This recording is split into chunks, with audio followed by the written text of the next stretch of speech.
దేవుని శ్రేష్ఠ నామానికి మహిమ కలుగును గాక. ఈ వీడియోని వీక్షిస్తున్న ప్రియులైన మీ అందరికీ ప్రభువును ప్రియ రక్షకుడు ప్రభునేసు క్రీస్తు నామంలో నా హృదయపూర్వక వందనాలు.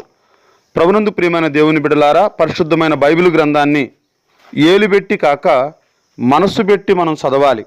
ఒకసారి ఒక వ్యక్తి బైబిల్ను తెరిచి కళ్ళు మూసుకుని తన ఏలు అందులో పెట్టి అక్కడ ఏ వాక్యం వస్తుందో చూసి సంతోషించేవాడట.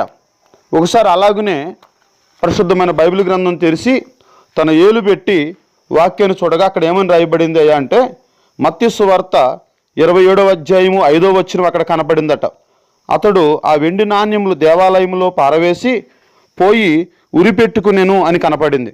వెంటనే అయ్యయ్యో మంచి వాక్యం రాలేదు, తూచి మళ్ళా రెండోసారి నేను తీస్తానని చెప్పి రెండోసారి బైబిల్ని తెరిచి మరలా ఏలు పెట్టగానే అక్కడ ఏం వాక్యం వచ్చిందయ్యా అంటే, లోకాసు వార్త 10వ అధ్యాయము 37వ వచనం. అందుకు యేసు నీవును వెళ్ళి అలాగనే చేయమని అతనితో చెప్పాను అని వచ్చింది. ఇంకా భయపడిపోయాడు. మొదటేమో ఉరిబెట్టుకు చనిపోయానని వచ్చింది, రెండో మాటేమో నీవును పోయి అలాగే చేయమని వచ్చింది అని, లేదు మూడోసారి ముచ్చటగా తీస్తానని మరలా మూడోసారి బైబిల్ తెరిచి తన ఏలు పెట్టగా అక్కడట యోహాను సువార్త 13వ అధ్యాయము 27వ వచనం వచ్చింది.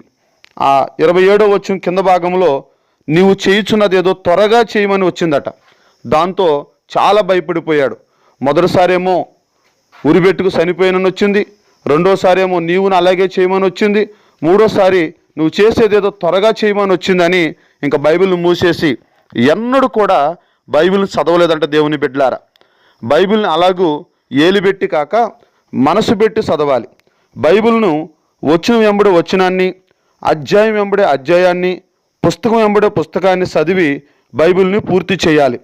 బైబిల్ని ఎన్నిసార్లు చదివాం అనే లెక్కల కోసమో మనుషుల గొప్పల కోసమో కాక వాక్యమైన యేసయ్యను అర్థం చేసుకోవడానికి, మనం ఏ విధంగా జీవించాలో తెలుసుకోవడానికి పరిశుద్ధమైన బైబిల్ గ్రంథాన్ని మనం చదవాలి. దేవుని బిడ్డలారా, ఎన్నిసార్లు చదివాం అనేది కాదు, కానీ ఎంతగా దేవుని వాక్యాన్ని అర్థం చేసుకుని మనం అనుసరిస్తున్నాం అనేది చాలా ప్రాముఖ్యం. కాబట్టి దేవుని బిడ్డలారా, దేవుని వాక్యాన్ని మనసు పెట్టి మనం చదువుదాం, అర్థం చేసుకుంటూ బైబిల్ను పూర్తి చేద్దాం, దేవుని వాక్యానుసారంగా మనం జీవిద్దాం. అట్టి కృపను దేవదేవుడు మనకు అనుగ్రహించునుగాక. ఆమెన్.